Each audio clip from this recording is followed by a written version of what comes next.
يظهر إحصائيًا بأنك تمتلك دفاع قوي، لكن الإحصائية الحقيقية والدقيقة تظهر بأنك تمتلك منظومة دفاعية هشة، بينما تمتلك حارس مميز. بونو لم يظهر في البطولة قبل ركلات الترجيح لأنه ببساطة لا تصل الكرة. يعني كمية الهجمات التي تعرض لها المغرب ضئيلة جدا. اكس جي لكل مباريات وهي إحصائية الأهداف المتوقعة في كل مباريات التي لعبت المغرب الخصم لم يستطيع أن يخلق أو يصل لمعدل هدف واحد. أكثر شيء وصل إسبانيا 0.68، يعني لم يصلوا أصلا لهدف. بالتالي نتحدث عن منظومة قوية متكاملة جدا من النصيري أولا بكل تأكيد لأنه مجموعة تدافع، ولا نتحدث عن الفرد لأن الفرد لا يستطيع أن يدافع في كرة قدم حديثة. حتى الزياش اللي لطالما كان كسول جدا على الصعيد الدفاعي قدم بطولة على الصعيد الدفاعي غير طبيعي، يعني يدافع على الأقل طوال 70 دقيقة ومن ثم يأتي التغيير ويرجع النصيري يلعب كجناح. شاهدنا حتى أمام إسبانيا لم يأتي هذا التغيير لزياش.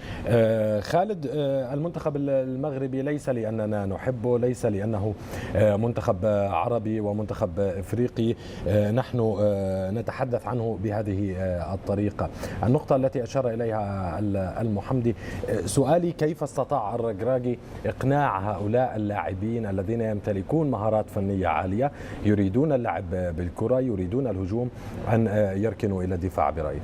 قبل المونديال كان المشكل نتاع المنتخب المغربي في المدرب هلولوفيتش، كان مشكلة فيه. وليد الركراكي يعرف كيفاش الاتصال مع اللاعبين، عرف كيفاش يتصل مع زياش، مع بونو، مع سار. لذا بالنسبة لي أنا أقوى حاجة عندي عند المدرب هو الحديث مع اللاعبين ويكون صديق لهم ويعرف كيفاش يتعامل معهم. هذه نقطة أيضا تم الحديث عنها، سوف نتحدث في هذه النقطة كثيرا. عندك تعليق محمد؟ تفضل. وهي نقطة مهمة، وعلي بحكم أنه أو خالد بحكم أنه لاعب سابق وبالتالي يعرف بأنه قدرة المدرب على التأثير التكتيكي في المنتخبات محدودة جدا، لأنه باختصار لا يمتلك الوقت. الفترة قليلة لا يمتلك الوقت دائما ما نقول بأنه أفضل مدرب العالم. لذلك بحكم أنه ميزة الركراكي وإحدى مزايا الركراكي في الحقيقة العديدة أنه استطاع خلق بيئة وجو، قدرته على التواصل مع هؤلاء النجوم، على إدارتهم، على إقناعهم بأنه ثمة وقت يجب أن يجلسوا على البنك، ثمة وقت يجب أن يكونوا جاهزين للعب كأساسي. كل هذه الدوامة معقدة جدا وصعبة، تحتاج ذكاء اجتماعي عالي، ذكاء عاطفي، قدرة على فهم أحاسيس اللاعبين، على فهم عقليتهم، قدرة حتى على المرونة الإنسانية صح التعبير. في بعض المرات ستتعرض للأذى، ربما يظهر لك أحد اللاعبين عدم احترام في تصرف ما، لكن تحتاج ذكاء لاحتواء كل هؤلاء النجوم.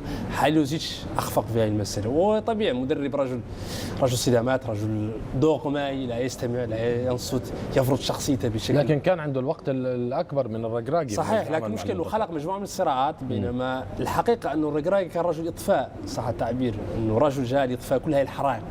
ليس تقليلا من حالوزيتش بالمناسبة، مدرب كبير، لكن لديه مشكلة في إدارة اللاعبين، النجوم خاصة منهم.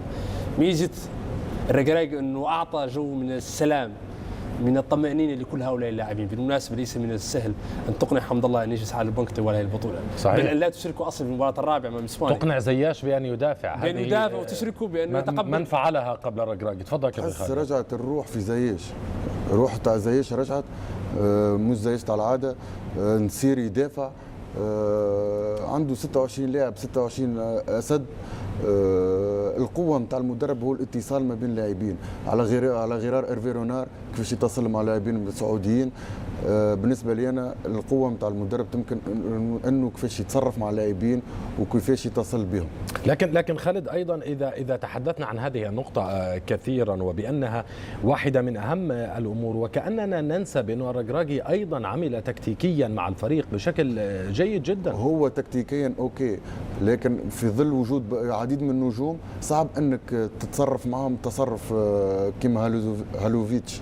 لذا بالنسبة لي أنا الركراكي عرف كيفاش يتصرف مع اللاعبين، وعرف كيفاش يتعامل مع المنتخب المغربي في الوقت المناسب، وعنده فريق ممتاز، فرديات ممتازة، أداء جماعي ممتاز.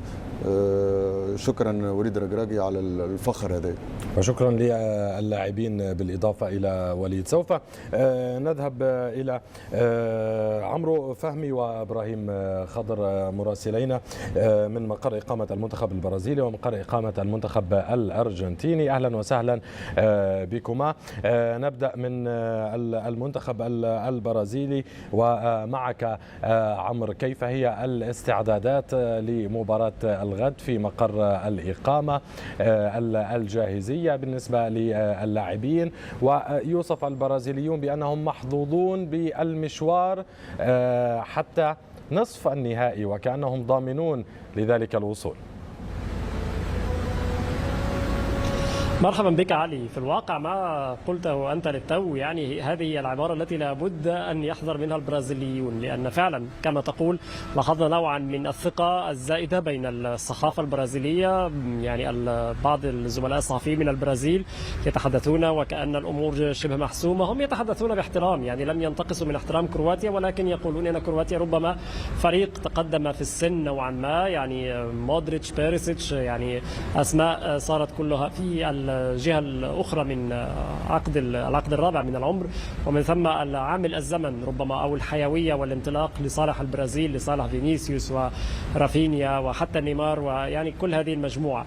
ولكن في ذات الوقت المدرب تشيتشي في المؤتمر الصحفي الذي سبق الحصة التدريبية اليوم كان أكثر اتزانا وأكثر رصانة.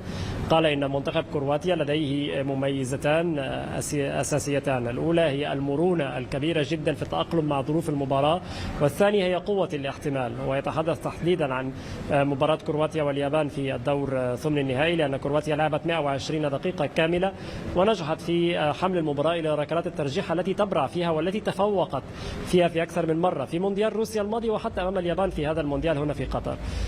وقال أيضا إن المنتخب البرازيلي عليه أن يتحلى بشيء من الخلسة، أو دعنا نقول خفة اليد، يعني التعامل السريع وعدم إهدار الفرص التي ستلوح للفريق. على كل حال تشيتشي بنسبة كبيرة جدا سيبدأ المباراة بنفس التشكيل الذي بدأ به مباراة كوريا الجنوبية، لا تغييرات. فقط علامة الشك الوحيدة أو علامة الاستفهام الوحيدة هي بخصوص الظهير الأيسر أليكساندرو أصيب في المباراة أو بعد المباراة الثانية أمام سويسرا للبرازيل في هذه البطولة، وغاب عن مباراة الكاميرون للإصابة، ثم أيضا غاب عن مباراة ربع النهائي ثمن النهائي عفوا ضد كوريا الجنوبية. ونعلم أن أليكس تيليس بديله أيضا مصاب، ومن ثم قد يلجأ تشيتشي إذا لم يطمئن إلى حالة أليكساندرو إلى نفس الحل الذي لجأ إليه أمام كوريا الجنوبية، وأن يتحول دانيلو على الجهة اليسرى يلعب ظهيرا أيسر بدلا من أيمن، على أن يكون إدر ميليتاو الظهير الأيمن. اليوم أليكساندرو شارك في المران الجماعي للمرة الأولى، ولكن هذا ما شاهدناه خلال ربع الساعة التي أتيح لنا تصويرها. بعد ذلك بعدما خرجنا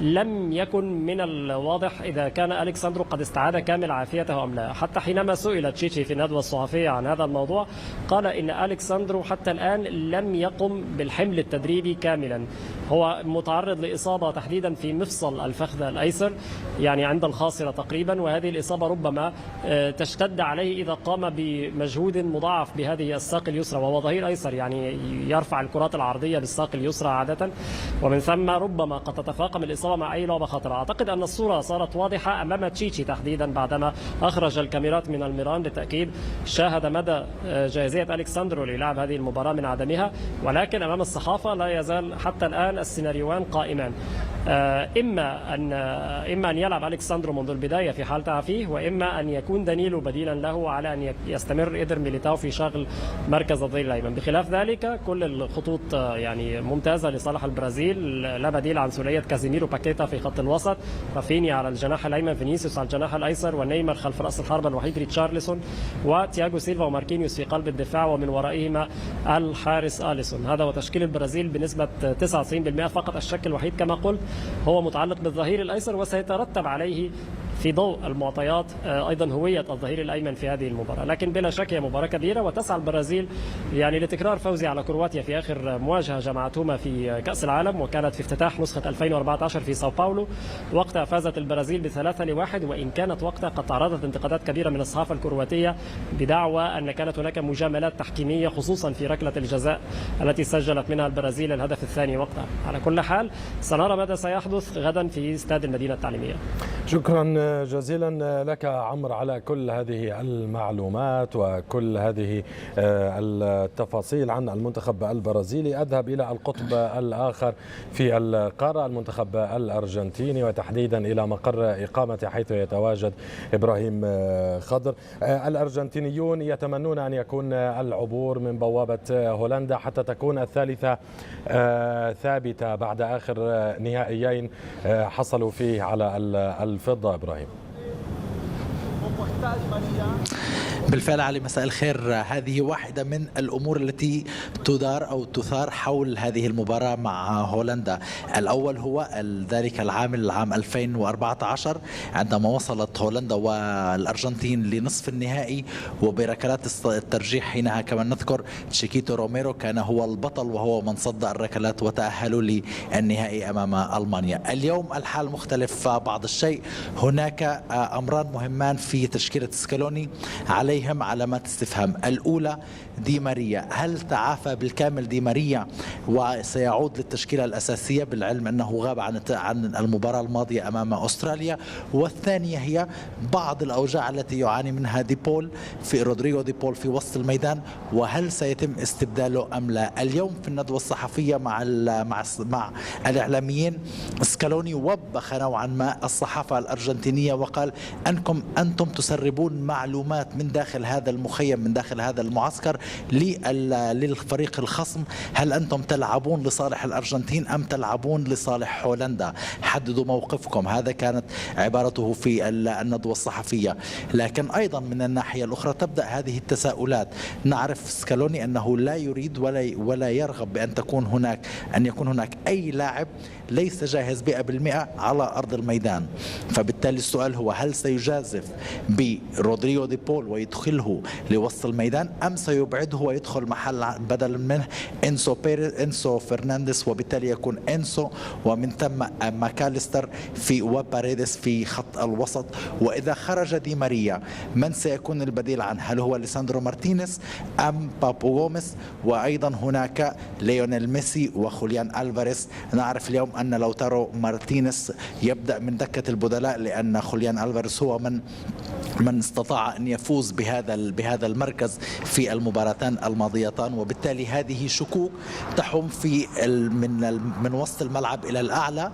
وأيضا اختار أن يتدرب هذه الليلة في هذا المران اللي انتهى قبل قليل ب5 لاعبين دفاع وأيضا ب4 مرة والأخرى دائما في وسط الوسط يكون أوتاميندي، ويكون أوتاميندي هو الرئيس أو القائد في هذا الخط. لكن السؤال الأكثر ربما أهمية بكل هذا الموضوع هو معدل طول الهولنديين هو 1.84 سنتيمتر. معدل طول المنتخب الأرجنتيني بشكل عام 1.76 سنتيمتر، وهذا بالتأكيد يؤثر على طبيعة الدفاع وعلى طبيعة الهجوم. سكالوني كما اعتمد في المباراة الماضية كان ذات الشيء مع أستراليا، اعتمد على الفنيات أكثر منها على الكرات الهوائية، لأنه يعرف جيدا أن فريقه أو التشكيلة التي تدخل ستخسر في الكرات العالية، ولهذا سيكون التكتيك أو التخطيط غالبا ما يدور على أرضية الملعب وليس في الهوائيات. ولكن تبقى بالنهاية هذه الأسماء. هل سكالوني سيفاجئ الهولنديين بالتشكيلة وبدخول دي ماريا ورودريغيز أم أنه سيبقيهم على دكة البدلاء ويدخل بدل منهم الأسماء التي ذكرناها؟ هذه كلها شكوك تحوم حتى الآن حول التشكيلة الأساسية لمنتخب الأرجنتيني. ومع العلم أنه منذ بداية البطولة حتى اليوم لم يبقى ولم يثبت على تشكيلة أو لم تعد تشكيلة من مباراة تلو الأخرى. وهو يعرف جيدا مرة أخرى أن الهولنديين ليسوا بالفريق السهل. ربما هذه هي هذا أصعب خصم سيواجهه في هذه البطولة حتى الآن، وهذه هي النقطة الرئيسية في كل هذا الموضوع. الأرجنتين بالأداء المتذبذب نوعا ما، بالخسارة الأولى أمام السعودية التي هزت من ثقة الجمهور بشكل بشكل أساسي وأيضا من ثقة الإعلام الأرجنتيني في قدرة المنتخب على القيام بما جاءوا له، أو أنه يستطيع أن يحسن من هذا الأداء مباراة تلو الأخرى. هذا هو السؤال الذي يبقى علينا أن ننتظر الإجابة عليه غدا في لوسيل بالساعة 10 بتوقيت مكة المكرمة. نعم إبراهيم، الصحافة الأرجنتينية هل تتحدث عن ديبالا؟ هل من الممكن أن يشترك؟ ما هو المركز الذي من الممكن أن يلعب فيه؟ كلنا نعلم بأنه يفضل أن يلعب في مكان ليونيل ميسي، وهذا مستحيل. علي، ديبالا في المنتخب الأرجنتيني هو بديل لميسي. كلما غاب ميسي عن المنتخب دخل ديبالا. هذه هي المعادلة بكل بساطة. هناك البعض من ينادون بأن يدخل بالملعب رفقة ميسي. هذه التجربة أجراها المدرب سكالوني وفي الماضي أيضا أجرت، لكن لم تنجح بالشكل المرجو، ولهذا اليوم على مدار حوالي 3 أعوام نرى ديبالا يدخل كبديل لميسي في سواء في مباريات ودية أو في مباريات التصفيات المؤهلة لكأس العالم وما إلى ذلك.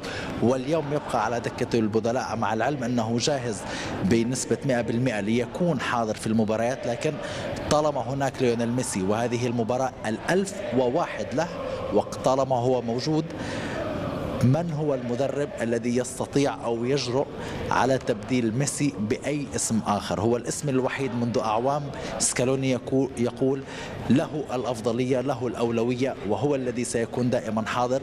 وهو بالمناسبة من القلائل الذين يخوضون المباريات ب90 دقيقة في المنتخب الأرجنتيني. نرى تغيير مع ديبالا، نرى تغيير مع لوتارو مارتينيز، نرى دي ماريا يخرج، نرى دي بول يخرج. بجميع الخطوط هناك تغيير.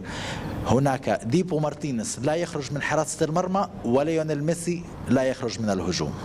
شكرا جزيلا لك إبراهيم على كل هذه المعلومات والتفاصيل، وأيضا مرة أخرى نشكر عمرو فهمي من مقر إقامة المنتخبين البرازيلي والأرجنتيني.